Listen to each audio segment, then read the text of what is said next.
The tariff war, the world's biggest uncertainty, might not bring manufacturing jobs back to America, yet it shakes the lives of hundreds of millions elsewhere in the world. How are Chinese businesses taking the hit? More importantly, how are they finding their way out? I have been traveling to China's business and manufacturing hubs, talking to many shop assistants, robot technicians, leading multi-channel network stars, and global textile gurus, amazed at how they are reinventing themselves out of the crisis into new horizons, survive and thrive, preparing for a better world. Hello and welcome to World Insight with me, Tian. Seeking progress while maintaining stability and accelerate the forging of a new development paradigm in the next 5 years. The fourth plenary session of the 20th Communist Party of China Central Committee will be held in Beijing in October. The session will study the proposals for formulating the 15th five-year plan for national economic and social development, according to a CPC Central Committee Political Bureau meeting on Wednesday. Since the beginning of this year, China's economy has posted stable growth and made progress, weathering both domestic and international challenges. This week, China and the U.S. wrap up a new round of economic and trade talks in Stockholm in efforts to de-escalate months-long tariff war. How have Chinese companies managed to cope with the tariff war uncertainties? How are Chinese manufacturers handling industrial upgrades? What's China's new development philosophy? On these and more, we present Survive and Thrive, a special series focusing on how China's private sector is turning challenges into great opportunities and coming up with smart solutions toward broader horizons.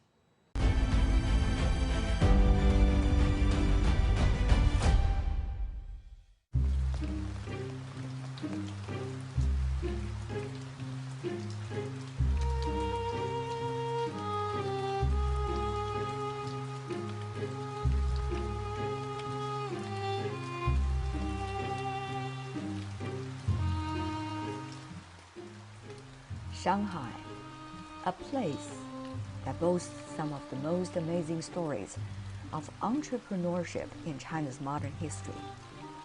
It's also home to the Yang family. Recently, I went to visit Marjorie Yang, the chairman of the Esquel Group, in her family courtyard. There, a lot of history. My grandfather was a recipient of the Boxer Rebellion scholarship. He started off at Tsinghua as the baby class. He was very much into the whole philosophy that Tsinghua conveys, which is, a nation is built upon industry. Enterprises have a responsibility because you are part of the nation building effort. My father was the first person who told me that textile does not have to be polluting. He said there are ways of doing things, that you do not have to kill fish in ponds. What do you make as a leading businesswoman of the latest tariff drama? The first thing is that Esquel must survive and thrive because we are banking so much of our success on this theory. We were already hit in 2020 by the entity list. So to us in the company, we're like, oh, we know that this is going to come. So we're very calm. If the US, we all believe that, is able to use its technology, management ability to have a more inclusive growth, they would not have the anger that is causing the government to look for an outside enemy, and conveniently, it is us. And for us, if we can raise productivity, that will also bring up our consumer market. Also, for us to have more distributed or inclusive growth. That's the key. My customers have told me, ASEAN has got the money. Now, trade efficiency, intra-country, can we remove some of the trade barriers? I think this is the time. I think it will happen. I don't think anybody is foolish and not prepare at least a plan B. When I first left business school, one of the problems is that the US was the only market. Everybody was importing, exporting into the US. That is a problem. That is a problem. So there must be more markets and more trade. Trade must mean that we have to create markets everywhere. Despite pressures of slowing global economic growth, worsening trade barriers, and intertwined geopolitical conflicts, China's foreign trade and textile and apparel totaled $322 billion in the year 2024. That was still up 2.5% year on year, according to the number of China customs. It sounds like a miracle, but when you listen to the story of Yang, you know it takes hard work and sometimes the reinvention of oneself to survive and thrive. We had to make a decision whether we leave Xinjiang or stay put. Now, fortunately, we are a private company, so we had a choice. We feel very strongly that we have contributed to the local community. We went for the wrinkle-free, fine cotton shirt because Xinjiang has long, stable cotton that will allow us to apply nanotechnology so that it will be wrinkle-free but still maintain all the comfort of a cotton shirt. Yeah. Because the entity list, theoretically, it just means that you cannot buy American technology. But the customers, many of the customers, especially their legal department or their risk committee, prevented the buyers from buying from us. So overnight, we lost half our business. Half our business. It was very disappointing because these are customers who have been with us years. Decades. Decades. I think globally, what is missing is trust and respect. So if you can bring that sense of trust and respect all the way to the consumer, that consumer, when they buy that shirt, do they feel the trust and respect? That's what we want to do. Just look at the past 100 years. Not only what China went through, but also the twists and turns of relationship between China and the United States, isn't it? Earlier generations' handling of crisis, especially related to these two countries. How is that inspire you or changed your perception, prepared your perception for what is going on now? Yeah, my grandfather, he's always said that his whole career he never had a smooth period to build his career because it was always war. And then, in Shanghai, I always think that we are so fortunate with this trade war. We're so lucky because my grandfathers and his friends who are business leaders, his best friend, one of his best friends, was shot dead in the street as a sign to show that defiance is so. During the Second World War. Yeah. So today we are, actually it was prior to, it was still very much economic warfare, but still it was very tough. Today we are all just working very hard to going for market share, and we're all still, the tariff is to try to reduce our market share. So there's still a lot of room for us to maneuver without having to face conflicts. Sometimes you can't make changes in the macro environment, but there are plenty of, you can squeeze productivity out in a positive way, not by cheating on your workers, not by cheating on the environment, but in a way that not only makes your company more competitive, but is also doing good. And these are skills, and these are skills that will long term. The tariff argument will go on. Our governments will all do their best for their own people. Again, local optimization. But we must think of system optimization, which also includes the whole world, because we also have climate change. That is, unless we do something about it, we're all going to end up being very poor.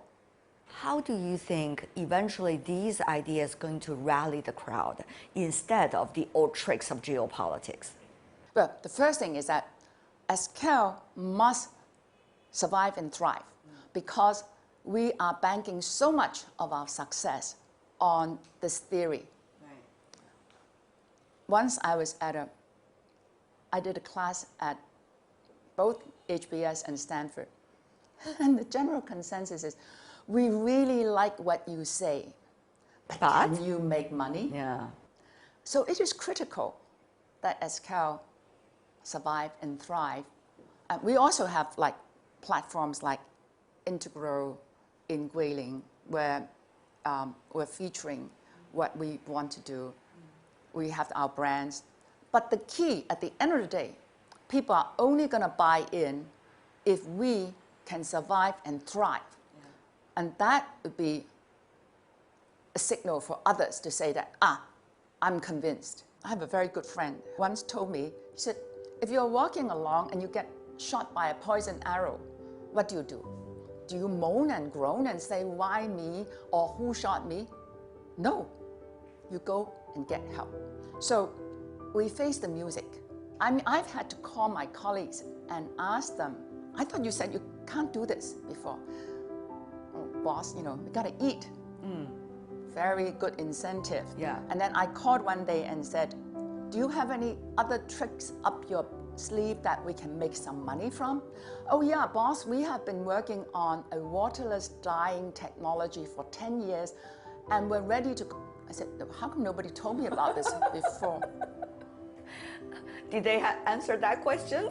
Oh, they said, well, we're so busy selling shirts and making money. Right. We have been doing the right thing. Yeah. So we will continue to do the right thing and we will continue to tell our story. The tariff war, the world's biggest uncertainty, might not bring manufacturing jobs back to America, yet it shakes the lives of hundreds of millions elsewhere in the world. How are Chinese businesses taking the hit? More importantly, how are they finding their way out? I have been traveling to China's business and manufacturing hubs, talking to many shop assistants, robot technicians, leading multi-channel network stars, and global textile gurus, amazed at how they are reinventing themselves out of the crisis into new horizons. Survive and thrive, preparing for a better world. I love dogs. They're so cute. And on my recent trips, they've become my guide and clues to understanding China's latest booming consumption trends. Lights, camera, action. Walking into the studio of this leading live stream e-commerce company, you can feel the overwhelming power of urban Chinese consumers online. Among the hottest items, dog food. And the VIP customers, a team of furry food critics who put new products to the ultimate test, their taste buds. With their invitation, I'm taking a seat at the table too, just to witness the experience firsthand. So this is a breakfast I'm having with the three of them to test which is the best. Shall we let the party begin?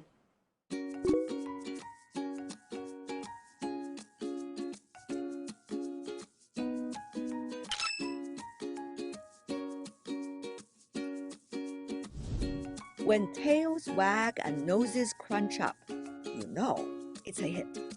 Here, every lick, sniff, and slurp is pure market feedback. So, we got 4 bowls. Which one is the champion? This one takes first place today. This one comes in second. This one ranks third. And this one is in 4th place. Through this tasting, we can see how puppies make choices based on their sense of smell and taste. It shows that most of them tend to prefer wet food. The second one is xiando, a type of soft food that's quite common in China. We can also see that they like this kind of product. The other two are air-dried foods, representing both overseas and domestic varieties. It seems that meat sourced from overseas may also be something the puppies prefer. As for the last one, it appears to be relatively less favored among the products offered today. 谢谢 Icy, thank you. They're so cute. Live stream e-commerce has taken China by storm in recent years, becoming the latest fad for many to shop, not just for domestic brands but also international ones. Founded in 2014 in Shanghai, the MCN that I visited has become one of the most popular players in this booming market.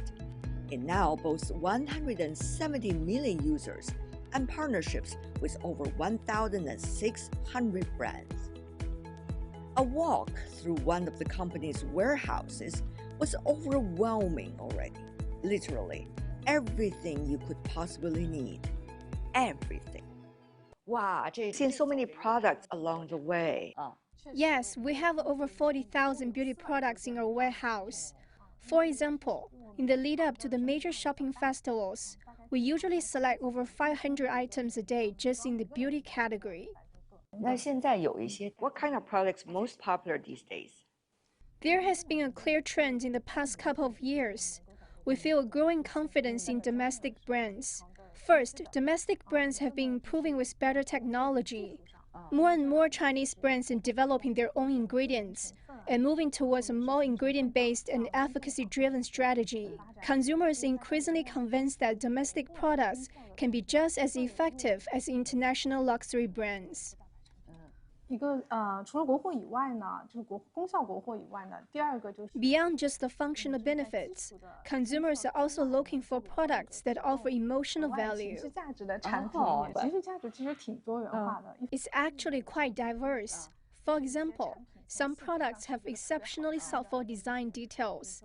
Take this makeup item. It's a small lipstick. 只小的一支口红，但是它 The thoughtful designs make consumers feel happy during use. It's not just about applying makeup, it's also about the joy it brings. This reflects the self-reward consumption trend. 所以就是这种悦己的这种消费的。 These days, many products originally made for export to the U.S. are also trying to find a foothold in the domestic market. So, what kind of strategies are these manufacturers using? 现在的话， Right now, most of them are trying to build their own brands in China. 这个比较凸显的是，我们可以看到 Take this brush, for example. It's a beauty tool, and also some small makeup items. In the past, they didn't really do any brand-oriented operations. But after pivoting to the domestic market and starting to focus on branding, they have seen very noticeable growth. 他们也是增长非常明显的。 In the past 20 years, and we have more and more domestic brands. They invested a lot on technology and on their quality. So today, the domestic product is not equivalent to low price but low quality. They are bringing the consumer that the reliable quality with cost competitive. So if we're looking forward to the next decades, we think that we should have opportunity that deliver our new concept and a new brand mindset to the new customers, new consumers. Probably they will get to know that the Chinese-made product, not only Chinese-made but also Chinese created product, will be suitable for their life every day. We have observed that globalization has become a fact. So, for most of the international brands, they are not only making the product in one country. So they have their diversified strategies, and they have their factories in China, India, and maybe Southeast Asia and Africa and everywhere. So even if U.S. imposed the tariff on the product from one country, but it does not impact those global brands which they can supply their product from other countries. So this will not impact our supply to the China domestic consumers. And even if that we only have supply from one country, but today we have many other choices. We have multiple products that which can replace one single product from functionality and from whatever that the consumers that may need the product to fulfill the demand, right? They not only need one brand product. Right. Yeah.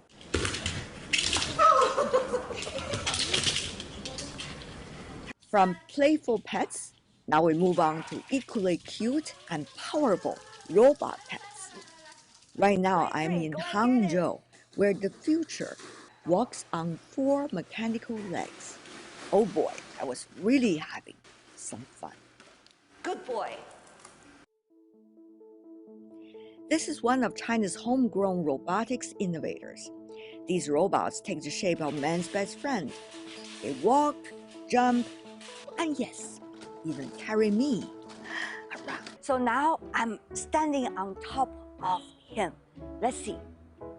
走吗?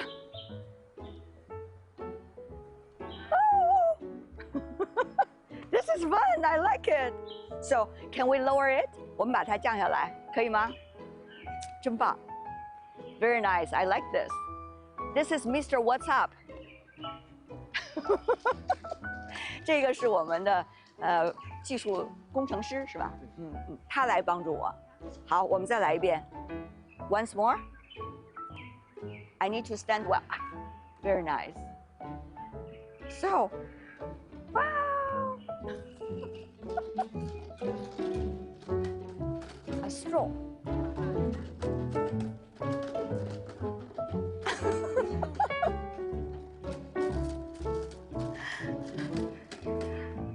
The most naughty one is the real dog.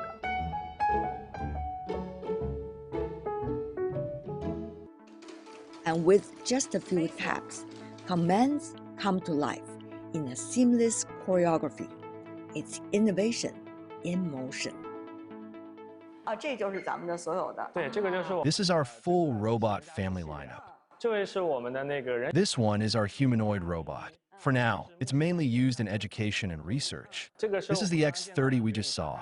It's mostly used in industrial firefighting. The whole machine has an IP67 protection. Strong and stable. 对的，它更多现在面向的是。It's mainly designed for emergency rescue, power inspection, and firefighting. 这个我也认识。哎，对，这个刚刚。We also just saw it. This is our Light 3.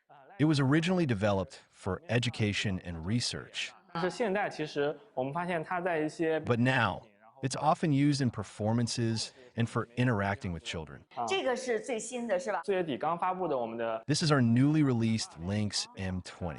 You can see it has 4 wheels. 它通过它的这个轮子加持呢。The wheels allow it to move quickly on flat surfaces. And with its legs, it can also climb over rough terrain. 足的优势去攀爬。I'm so happy to watch these robot dogs are having fun. It's also more than rewarding to grab a seat and meet the people behind them, the engineers who built them, and the marketers who brought them to the world's attention. We just focus our side, and we will also develop our many good suppliers. And most of all, we are open-minded to have more cooperation with other different companies and partners. And we are open to build this ecosystem, not to against someone to make a small group. We are open and we want to make this robot to really benefit for the human beings, especially for some dangerous environments to complement. Keywords here are 2. One is reliability. Yeah, because they need the robot to replace or collaborate with human being to improve the efficiency and reduce the cost. Yeah, and the other keyword is accuracy.